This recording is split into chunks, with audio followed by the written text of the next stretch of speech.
Hey guys, welcome back to my YouTube channel. Vlog की शुरुआत होती है गाने सुनने से।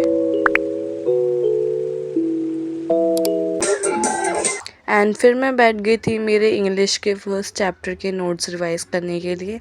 फिर मैंने फटाफट से नोट्स ओपन किए ऐप में से एंड मैं उसको देख देख के रिवाइज कर रही थी। आई नो इंग्लिश कौन रिवाइज करता है, बट स्टिल क्योंकि मैंने अभी तक यही चैप्टर अच्छे से गो थ्रू किया था एंड पढ़ा था, तो मैं सोच रही थी कि मैं इसको एक बार अच्छे से पढ़ लूँ, देन मेरे को आइडिया आ जाएगा, वापस से मेरे को पढ़ना नहीं पड़ेगा एग्ज़ाम के टाइम। तो मैं इसको अच्छे से रिवाइज कर रही थी, गो थ्रू कर रही थी, कुछ भी कह लो।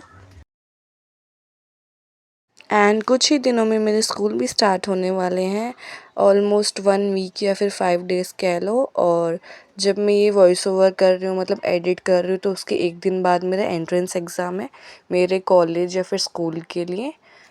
तो उसके एक दिन की पहले की ये क्लिप है। फिर इंग्लिश का एक चैप्टर के नोट्स रिवाइज करने के बाद मैं बैठ गई थी बिज़नेस स्टडीज़ का एक लेक्चर देखने के लिए, फर्स्ट चैप्टर का। और मैंने स्टार्ट ही किया था तब। एंड मैं साथ साथ नोट्स नहीं बना रही थी क्योंकि मैम ने बोला था कि बाद में हमें नोट्स प्रोवाइड करे जाएंगे। तो मैं सिर्फ अपने सेटिस्फेक्शन के लिए लिख रही थी, क्योंकि जो मैं लिख लेती हूँ वो मेरे को याद रहता है। And it's a good habit I think, कि मतलब आप पढ़ते पढ़ते लिखते हो तो इट्स गुड। और फिर यही था जो आपको बताना था मुझे। And finally I have done my study tables makeover. तो आप बता देना कैसा लग रहा है। आई नो अभी इतना अच्छा नहीं है, पर वो टाइम के साथ आई विल अपग्रेड इट। तो आप बता सकते हो। और यहाँ पे पता नहीं कुछ ब्राइटनेस का इशू आ रहा था, तो क्लिप में थोड़ा ग्लिच है, आप प्लीज़ उससे मैनेज करना।